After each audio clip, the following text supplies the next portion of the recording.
मित्रांनो, जय शिवराय. आणि फायनली आपण आहे छत्रपती संभाजीनगर जिल्ह्याची आणबान शान मराठवाडा एक्सप्रेस ज्या नावानं त्याची ख्याती आहे अशा लखनच्या गोठ्यावरती आपण आहे. आणि एक जगजेता म्हणावं लागेल, एक विश्वविक्रम केला त्यांनी. जो विक्रम चांगल्यांची धडपड होती, तो विक्रम मिळवण्यासाठी, ती गाडी मिळवण्यासाठी गाडा मालक कष्ट करत होते. पण तो विजय खेचून आणला लखनने. आणि डबल हिंद केसरी लखन. आणि लखनची ख्याती आजच नाही तर गेल्या 3-4 वर्षापासून सलग धावतोय, सलग पळतोय. आणि तोच पळ त्यांनी या 2 दिवसापूर्वी दाखवला. आपल्यासोबत संपूर्ण टीम आहे. दोघंही भावंड, मनोहर भाऊ असतील, सर्जेराव भाऊ असतील, हे कॅमेऱ्यासमोर नव्हते, मैदानात नव्हते. तर आज विशेष मुलाखत त्यांची घेऊ. भाऊ, प्रथमतः अभिनंदन तुमचं, नमस्कार. काय सांगाल विजयाबद्दल, काय सांगाल? काय नाही, 9 तारखेला जे श्रीनाथ केसरी पैलवान चंद्रहारदादांनी एवढी मोठी जी स्पर्धा ठेवली होती, जी आत्तापर्यंत न भूता न भविष्यती भारतातली आत्तापर्यंतची सगळ्यात मोठी स्पर्धा होती. आणि त्या स्पर्धेचा बहुमान माझे बंधू मनोहर पाटील चव्हाण या नावावरती बैल पळतो. आणि आपल्या लखनने आपल्या संभाजीनगरचं नाव आज खऱ्या अर्थानं भारतातली एक सगळ्यात मोठी स्पर्धा जिंकून माझ्या कवडीचं गाव आणि संभाजीनगरचं नाव मोठं केलं. आणि त्याच्याबद्दलचा खूप मोठा आनंद या स्पर्धेचा. आणि ती फॉर्च्युनर गाडी जे काही 1 नंबरचं बक्षीस होतं ते मिळवल्याबद्दल लखनने आमच्या सगळ्याचं नाव खूप मोठं केलं. तुम्ही त्याच्या मैदानाच्या 2 दिवसापूर्वीच आपली एक बाईट घेतली होती आपण. त्याच्यात उल्लेख केला होता की अशी म्हणजे संकल्पना आहे तुमची ते मोठं मैदान भरवण्याची. आणि त्याच मैदानाच्या अनुषंगाने मैदान पार पडला, फॉर्च्युनरचा मानकरी झाला. आणि ती फॉर्च्युनर तुमच्या दारात येईल असं वाटलं होतं त्या दिवशी?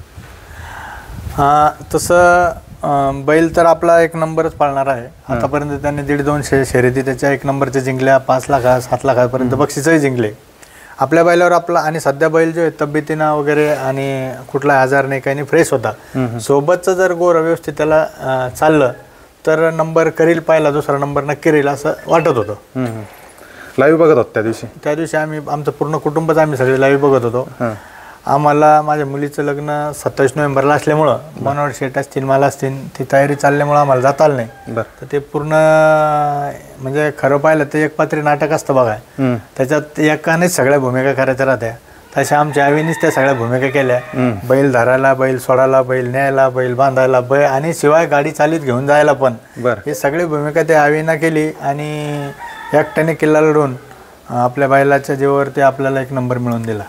तुमचं एक स्टेटस व्हायरल झालं. आणि दुसरी एक गोष्ट आहे की मला माहीत पण नव्हतं, परंतु मी ऐकल्यानंतर बघितलं की आवीने तिथं बाईट दिली आणि त्याचं सांगितलं की मी 2 महिन्यापासून हे नंबर मिळावा म्हणून. मी माहिती नव्हतं तुम्हाला? पण मी तुम्हाला सांगतो, मी आता स्वतः बूट घेऊन माझ्या हाताने त्याला बूट घालेल. बरं, चला, आवी बूट घालणार हे निश्चित झालं. चांगलं बूट घेऊन द्या.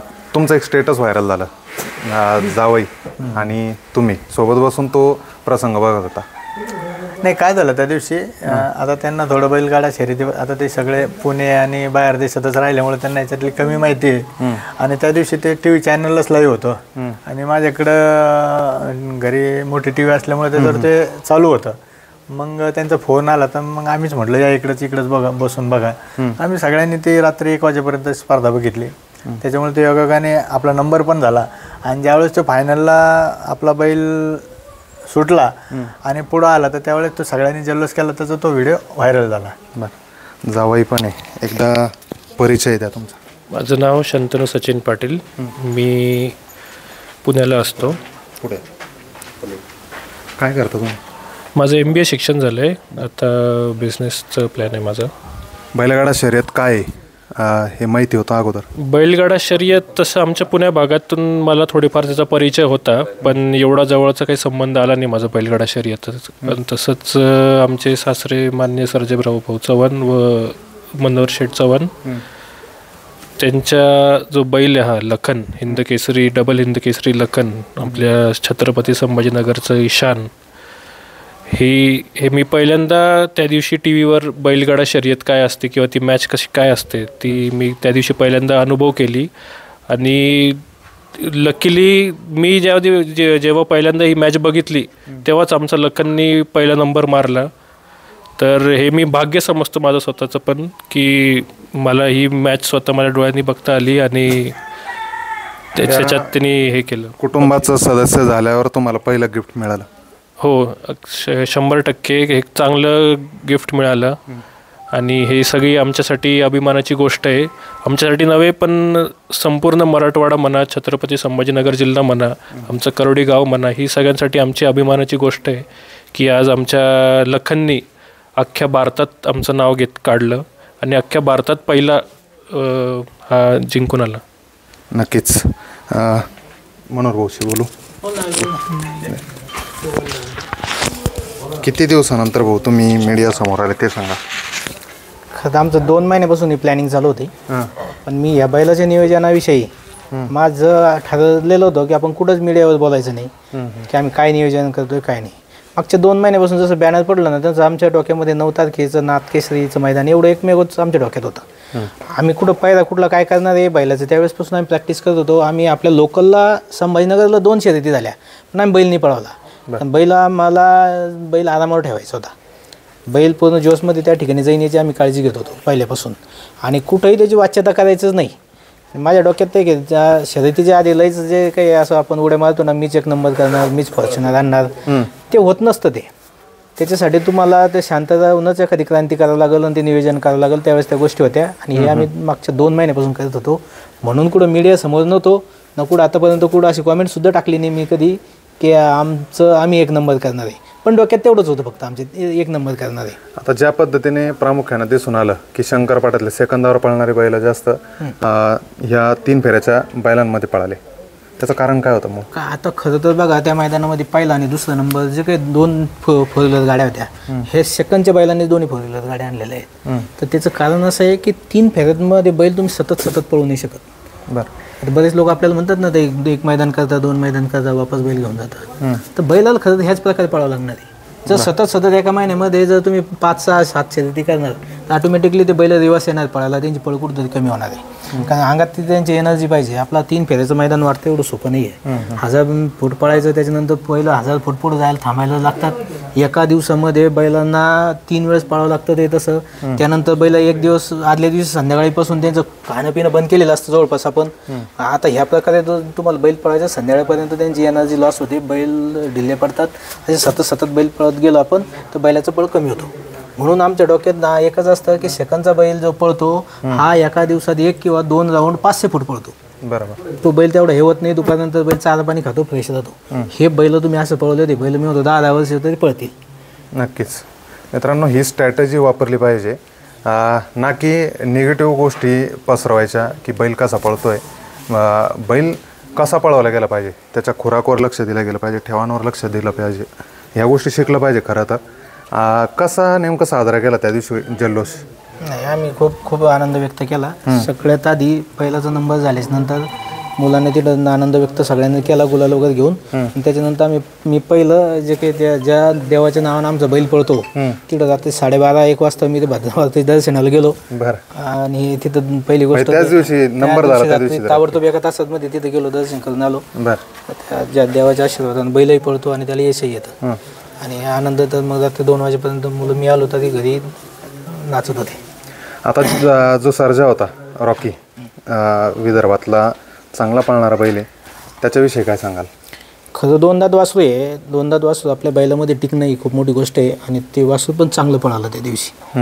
हो, म्हणूनच खरं 1 बैल पळून नंबर कधी होत नाही. त्याच्या बाजूच्या बैलांनी त्याला ती साथ द्यायला पाहिजे. ती साथ त्या वासरांना दिली आणि वासरू पण चांगलं पळालं. 1200 गाड्यांमधून 1 नंबर करणं जोक नाही. आणि गेल्या काही 3-4 महिन्यापासून लखनचा त्या भागामध्ये पळ कमी, म्हणजे मैदान कमी झालं. आम्ही 2 महिन्यापासून तर आम्ही ठरवूनच पळालेलं नव्हतं जास्त. त्याचं उत्तर आज खऱ्या अर्थाने भेटलं. कारण की प्रॉपर तुमच्या भागात पण, म्हणजे संभाजीनगर जिल्ह्यामध्ये पण 2-3 मैदान संपन्न झाले.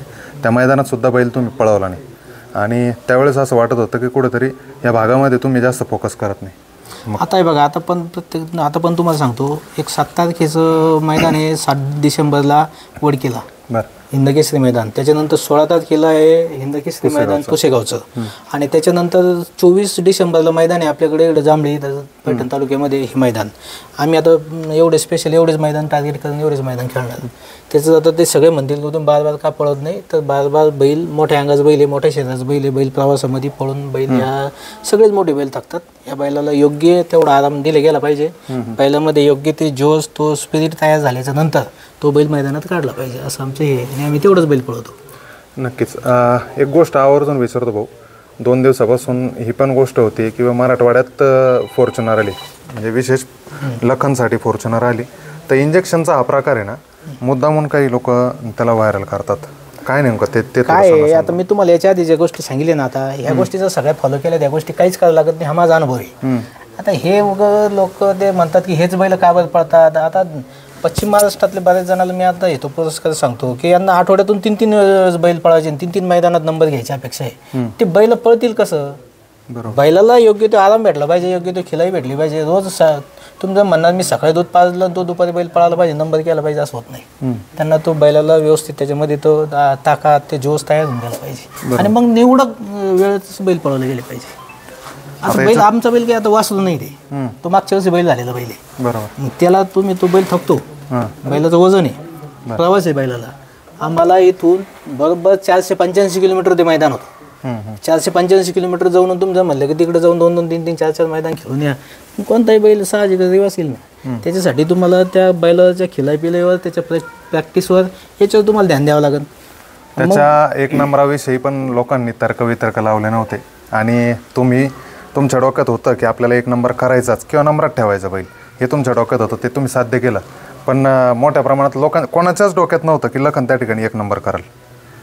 काय वाटतं तुम्हाला एक सांगू का, आम्ही कुठंच बोललो नाही, पण आमच्या डोक्यात होतं आम्ही 1 नंबर करा. मी तुम्हाला आज नाही सांगितलं, बैल फक्त 3 फेऱ्यामधून जिथं लागला, ज्या ठिकाणी ज्या शेवटी 3 ठिकाणी मधून लागला बैल, बाजू बैलांना साथ दिली बैल नंबर, इथून पुढे करणार. किती फोन येऊन गेले आतापर्यंत? आता बरेच जणांचं तर फोन नाही घेतला किंवा नाही बोलणं झालं, त्याची माफी मागावं लागलं. भेटीगाठी मला काल म्हणजे मैदान झाल्यापासून कमीत कमी 1000 लोकांची फोन आला असते. बरं.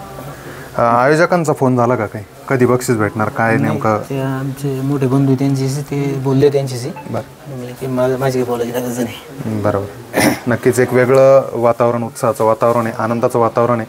तुमच्या कुटुंबात कसं सेलिब्रेशन झालं किंवा करणार आहे तुम्ही? खुश आहे आम्ही सगळे. पहिली गोष्ट मैदान सेलिब्रेशन कसं नेमकं साजरा होणार? आम्ही आमच्या पद्धतीने सेलिब्रेशन केलं बी सगळं. त्या दिवशी सगळं आमचं कुटुंब म्हणजे आमच्याकडे असणारे सगळे मुलं आहे, त्यांना सगळ्याला घेऊन आम्ही सेलिब्रेशन केलंय, आणि ते विशेष आनंद आहे त्याचा. बरं. फॉर्च्युनर नेमकं कुठं, तिकडे जाणार की इकडे राहणार? त्याला अजून बघू, आम्ही त्यांची चर्चा करू आपण. बरं. जे सरजा बैलावाले त्यांच्याशी चर्चा करून मग ठरवू. आता अजून एक गोष्ट विचारतो भाऊ, त्या दिवशी फायनलला जेवढे बैल राहिले हे सगळे जुने बैल आहे. हो. त्याच्यात बकासूर असेल, मथुर असेल, गोविंदा होता, लखन असेल, अजून बरे 2-3 बैल जे टॉपचे बैल होते. नवीन बैलांना त्या ठिकाणी जागा नाही मिळाली, त्याचं कारण काय आहे? बैल नुसतंच पळूनही चालत नाही. हां. बैलाचं ते नियोजनापासून सगळ्या गोष्टी पाहिजे. बैल तसे ते पळवता आले पाहिजे, आणि त्या दिवशी सगळ्यात मोठी गोष्ट काम करते त्या दिवशी तुमचं ते लखही काम केलं पाहिजे. आणि त्या दिवशी ते आमच्या सोबत होतं, जे बैल चांगले पळाले त्यांचे ते सोबत होतं. 3 वेळेस गाड्यामधून लागली गाडी. बरं. भाऊशी बोलू. आवीची घेतली मी, आवीची स्पेशल मुलाखत घेतली, पण तुम्हीच सांगा काय झालं आयोजकांशी बोलणं? नाही, त्यांचं काल बोलणं झालं माझं. त्यांचं असं म्हणणं आहे की बाबा आम्ही अगोदर ठरवलेलं आहे, आणि त्या पद्धतीनंच तुम्हाला बक्षीस आहे मंत्रालयामध्ये आम्ही फोन करू. बरं. त्या टायमाला येऊन तुम्हाला मंत्रालयातून उपमुख्यमंत्री साहेब असतील, मुख्यमंत्री जर अवेलेबल झाले, त्या एकनाथ शिंदे साहेब तर राहतीलच म्हणे, तर त्यांच्या हस्ते तुम्हाला ते बक्षीस घ्यायला यावं लागणार आहे. मी म्हटलं ठीक आहे. माझ्या मागं, माझ्या भाऊ मागं, बंधू मागं, दोघा मागं 27 नोव्हेंबरच्या मुलीची लग्नाची गडबड चालू आहे. थोडंसं 2-4 दिवसात जर लवकर जर केलं तर चांगलं होईल, कारण मग नंतर शेवटी आम्हाला पण येता येणार नाही, लग्नामुळं वेळ मिळणार नाही. म्हणून ते म्हणे ठीक आहे, हरकत नाही, तुम्हाला 1, 2, 4, 5 दिवसाच्या आतमध्येच आपण ते बक्षीस वितरण सोहळा मुंबई मंत्रालय येथे करू म्हणे, असं त्यांचं बोलणं झालं माझं. बरं. एक राजकारणाच्या दृष्टिकोनातून तुम्ही 4 दिवसापूर्वी मुलाखत दिली, त्या मुलाखतीत सांगितलं की एक IPL लीगप्रमाणे हा खेळ भरवण्यात आला पाहिजे, की महाराष्ट्रभरातून टॉपचे बैल त्या ठिकाणी उतरून शेवटचा एक फायनल त्याच्यासाठी 1 कोटी रुपये बक्षीस हे त्या ठिकाणी अपेक्षित झालं पाहिजे. त्याच्यासाठी तुम्ही हे पण सांगितलं का 25 लाख रुपये मी त्या खेळामध्ये देऊ शकतो. एक पॉलिटिकल म्हणून कसं बघता खेळाकडे? नाही, 2 गोष्टी याच्यामधला. पहिली गोष्ट हे राजकारण म्हणून तर आपण याच्याकडे पाहिलं नाही पाहिजे, कारण हे खेळ म्हणूनच पाहिलं पाहिजे. आणि नक्कीच मी त्या दिवशी बाईटमध्ये बोलल्याप्रमाणे आजही मलाही वाटतं की आत्ताच्या का माझा थोड्या वेळापूर्वी एका मित्राचा फोन आला, तो पनवेलचा आहे, आपले यूट्यूबर पण आहे, ड्रोनवाला पण आहे. त्यांनी मला सांगितलं मी बरोबर 2 वाजता रात्री हा व्हिडिओ लखनचा आणि फायनलचा टाकला. तर आत्ताची गोष्ट आहे, आत्ताची 15 मिनिटापूर्वीची. तर तो 1 कोटी लोकांनी बघितला आतापर्यंत. बरं. मग मला असं याच्यातून म्हणायचं आहे की किमान म्हणजे आपलं लखनच नाही, ही संपूर्णच बैलगाडा शर्यत ही पहिली वेळेस महाराष्ट्रातल्या भारताची इथं असलेली पहिली नोंद आहे की ती घराघरात गेली आणि घराघरात पोचली. त्याचं कारण असं आहे की जे काही मीडियावाले चॅनलवाले या चॅनलने ती स्पर्धा पहिली टाईम लाईव्ह दाखवली ती स्पर्धा पहिली वेळेस. आणि त्याच्यामुळं घराघरात महिला असेल पुरुष असेल हे सगळ्या लोकांनी बसून बघितली. मला बी खूप फोन आले. आमच्या भागामध्ये आपल्या संभाजीनगर जिल्ह्यामध्ये तर महिलांच्या स्टेटसला इंस्टाचे असेल नाही तर व्हॉट्सअपचे असेल लखनचे व्हिडिओ होते. म्हणजे ही इतकी मोठी अभिमानाची गोष्ट आहे की पुरुष मंडळी तरुण मंडळी तर पोरं टाकूच लागले, पण महिलांनी सुद्धा असे व्हिडिओ टाकले. ही पहिली घटना आहे. आणि म्हणून खरं तर विशेष चंद्रहारदादाचे याच्यात आभार मानले पाहिजे की त्यांनी एवढी मोठी स्पर्धा भरवली आणि ती पण एकदम म्हणजे चांगल्या पद्धतीने ती सक्सेस केली. आणि त्याच्यामुळेच एवढ्या मोठ्या बैलगाडा शर्यतीचा असेल आणि त्याचा बहुमान तो आपल्याला कवडे गावाला आणि छत्रपती संभाजीनगरला लखनने मिळवून दिला. त्याचा एक वेगळाच आनंद आपल्या सगळ्याला आहे. तुम्ही राजकारणात आहे बऱ्याच दिवसापासून आणि तुम्ही जो एक प्रश्न बोलले की बाबा खेळाचे सुद्धा एक लीग आणि हे व्हायला पाहिजे, तर त्याबद्दल माझे ते मानस आहे आणि माझी पण इच्छा आहे. परंतु सगळ्यात मोठं त्याला एवढं मोठं ग्राउंड उपलब्ध होणं. कारण चंद्रहारदादांनी जे केलं त्याला 4-5 एकरचं ग्राउंड लागलं. आपला हा आता सिटी एरिया आहे जवळ, इथं 4-5 एकर कमीत कमी 2-2.5 एकर तरी त्याला जागा पाहिजे. नक्कीच. आणि तेवढी जागा जर ते उपलब्ध झाली तर नक्कीच आपण त्यात पुढाकार घेऊन करू.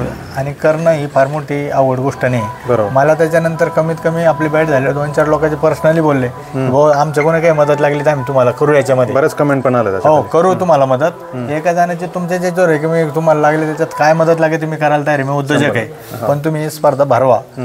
तर नक्कीच तुम्हाला सांगतो की ती बी स्पर्धा आपण करू. फक्त त्याला आता जागा आता मीच कायलाच बोलू म्हणून कुठं जागा आहे तुम्ही शोध घ्या आपल्या जिल्ह्यामध्ये. ती कवडीलाच हवा असं काही नाही आहे. आपल्या संभाजीनगर जिल्ह्यात कुठेही घेऊ आपण ती. आणि तसं जर झालं ते लग्नाचं वगैरे झालं डिसेंबर, माझ्या तो अंदाजे फेब्रुवारी-मार्चमध्ये ती स्पर्धा राहील. नक्कीच एक वेगळा दृष्टिकोन आहे आणि चांगली स्पर्धा आयोजित करण्याचं मानस आहे ते 100% पूर्ण होईल. राजकारणात तुम्ही आहे बऱ्याच दिवसापासून, किती राजकारणी लोकांचे फोन आले? आता मी तुम्हाला सांगतो आता नेत्या पुढाऱ्यांचे हो आले. मला जालना संभाजीनगरचे खासदार कल्याण काळे साहेबांचा फोन आला. त्याच्यानंतर सतीश चव्हाण साहेबाचा आमदारांचा फोन आला. म्हणजे भुमरे साहेबाच्या ऑफिसचा फोन होता. म्हणजे मला बऱ्याचशा लोकांचे फोन आले. सतीश चव्हाण साहेब तर एवढं बोलले की जर मला त्या दिवशी मुंबईला जर असलो तर मी नक्कीच ते फॉर्च्युनर तुझं बक्षीस घ्यायला पण मी ते हजर राहील. त्याच्यानंतर कल्याण काळे साहेबांनी ते बोलले की तुम्ही फॉर्च्युनर घेऊन आणि बैल गोठ्यावर आला तर मी स्वतः त्या बैलाचं पूजन करायला येईल. म्हणजे ही गोष्ट लोकांना एक फॉर्च्युनर बक्षीस राहू शकतं याचीच डोक्यात कल्पना कधी येणार नाही. आणि ते फॉर्च्युनर बैल जिंकू शकतो हे तर अजूनच लांबची गोष्ट आहे. म्हणून ह्या सगळ्या गोष्टी घडल्या तर लोकांना आता तिचं नक्कीच नवल वाटू लागला आणि राजकारण लोकांना मोठ्या लोकांना आहे. आणि जे मग माझ्या लेवलचे किंवा माझ्यापेक्षा मोठे राजकारणी त्यांचे सगळ्यांचेच फोन आले मला, टोटल लोकांचे आले. जो मला ओळखतो, मनोहर शेटला ओळखतो, त्यांच्या प्रत्येकाचा मला फोन आला. दानवे साहेबाचं पण भावाचा फोन आला की दादा आता नगरपालिकेच्या गडबडीत आहे म्हणे आणि दादा फ्री असले की दादा पण येऊन लखनला भेटून जाते म्हणे. पहिल्यांदा मराठवाड्यामध्ये हा योग आला असेल मित्रांनो की एखाद्या बैलासाठी राजकारण्यांची धडपड आणि त्यांच्या शुभेच्छा पहिल्यांदा असं झालं असेल. आणि स्पेशली छत्रपती संभाजीनगर जिल्ह्यामध्ये पहिल्यांदा घडलं असेल की लखन हा एक तर 3 वर्षापासून पळतोय सलग, एक वेगवेगळ्या मैदानामध्ये इतिहास रचतोय. आणि ज्या फॉर्च्युनरच्या मैदानात अपेक्षा नव्हती, शेवटपर्यंत काही लोकांना वाटलं नव्हतं की लखन त्या ठिकाणी 1 नंबर कराल, पण योगायोग असं जुळून आला का 3ही वेळेस गाड्यामधून लागल्या आणि त्या ठिकाणी त्याची गती पण इतकी लागली की गेल्या काही दिवसात गती लागली नव्हती, एवढी गती त्या मैदानात लागली. आणि एक सत्य गोष्ट आहे परवाची, मला जर जास्तच काम नसलं तर मी रोज संध्याकाळी इथं गोठ्यावर येतो, दूध नेण्यासाठी येतो. आमच्याकडे इथं गाई म्हशी सगळ्याचे. तर मी इथं गाडी वळत होतो. यावीला आवी साक्षीदार आहे त्याचा. तर ते गाडी वळत असताना त्याने मागचं आज ते थोडं मडकं तुटलं त्याचं. ज्या दिवशी हा इथून तिथं गेला बरं. तर त्याने ते फॉर्च्युनरला माझ्या डॅश बी मारला आणि त्याने प्लास्टिकचं ते मडगर पण तुटलेलं मी तुम्हाला दाखवतो. आम्ही गाडी उभा केली हाय या जागेवर अशी वळून. मी पुन्हा खाली उतरलो. त्याला म्हणलं बावळ्या करे अक्कल आहे की नाही तुला कधी. मी याला बोललो. मग आवीला म्हणलं अरे आवी ना भावी म्हणे भाऊ तो जर जवळून गाडी गेली की तो असंच करतो. ही आवीला विचारतो. आणि त्याच्यानंतर मग ते दुसरे सगळे तिकडे गेले. तर माझ्या हिशोबाने ते एक शुभच काहीतरी त्याच्या डोक्यातला विषय होता. आणि त्या पद्धतीने त्यांनी सांगितलं असेल बुवा त्याच्या मनात की आपण एक नवीच गाडी घेऊन येऊ आता. म्हणजे त्याच्या मनातली गाडीला स्क्रॅच आणि मारला. ही म्हणजे बरेचसे लोक बड्या मारतात त्या पद्धतीने. तुम्ही आम्ही पण इथं ही सत्य घडलेली घटना आहे संध्याकाळची. बरं. मी सिटीत जात असताना इथून आणि त्याच्या दुसऱ्या दिवशी हा मग बैल तिकडे घेऊन गेला. नक्कीच एक अनुभव काय असतो ते आवीलाच सगळ्यात जास्त माहिती आहे. प्रत्येक वेळेस बैल मैदानात नेताना ज्या वेळेस नंबर केला त्या त्यावेळेस वेगळा अनुभव आला. वेगळाच आला. कारण की बैल मस्ती ज्यावेळेस मैदानात गेला का एखाद्या वेळेस समजा त्याच्या मनात नसलं समजा 2 नंबर 3 नंबरचा असला ना तर बैल असा शांत राहतो एकदम. पण ज्या दिवशी कालच्या मैदानाला बैल फायनलला झोपून खाली चालला म्हणजे असा सुट्टा बी चालला का तर नुसता डरकी टाकायचा बैल. खाली सुट्टी म्हणजे झुपताना सुद्धा डरकी टाकीत होता फायनलला. पहिल्यांदा केलं त्याने असं 3 फेऱ्यात. एक प्रत्येक वेळेस वेगळा वेगळा अनुभव मिळतो. नक्कीच एक यशस्वी बैल म्हणून लखन हा उजेडात आहे, उजेडात राहणार. अजून काय वाटतं किती त्याची कारकीर्द आता उजेडात तर अंदाज राहणारच आता ते बैल. कारण की बैल पाळणार आहे. आता सगळे एवढे मोठे टावरचे लाईट लागले म्हणा त्याच्यापेक्षा उजेड काय पाहिजे म्हणा आपल्याला. बरोबर आहे की नाही. आज त्यांनी महाराष्ट्रात नव्हे पण अख्ख्या उजेड राहिला. हो तेवढा जर त्याच्या मागच्या वर्षी पण बॅड लक 100% सगळं भेटलं असं होईल. नक्कीच. आता आपण 90% पोहोचलो. ठीक आहे. फॉर्च्युनर आहे भानगडी या गोष्टी येत जात राहतात. तो काही मोठी गोष्ट नाही. आज आपण जिंकली उद्या दुसरा जिंकल. पण एक पुशेगावचं गुलाल त्याला लागला की मग मात्र तो 100% परिपूर्ण झाला. नक्कीच. भाऊ बुटं घेतले का आवीला? नाही आत्ता तर तो रात्री आला. मी सकाळी इथं आलो. आता त्याला आम्ही सिटीत घेऊन माझ्या हाताने बूट घालणार. तुम्हाला तो व्हिडिओ पाठवतो मी. बरं. चला नक्कीच. मित्रांनो आवीने जी बैलासाठी मेहनत घेतली आणि ज्या गोष्टी सोडल्या त्या गोष्टी ते म्हणजे बुटं मी सोडले, चप्पल सोडली. ती किती 2 महिने चप्पल सोडले ना? 2 महिने. 2 महिने. बरं. मग आता बूट खरेदी करणार. मी त्याला खरेदी करणार आणि माझ्या हाताने त्याच्या पायात घालणार. चालतं. शुभेच्छा असेल. पुसेगावच्या मैदानात एक वेगळा पुन्हा काहीतरी कारनामा करावा. त्याच्यासाठी मेहनत गरजेची आहे. त्याच्या जपवणुकीवर विशेषतः लक्ष करता आवी असेल किंवा मनोहरभाऊ असेल इथली सगळी टीम असेल.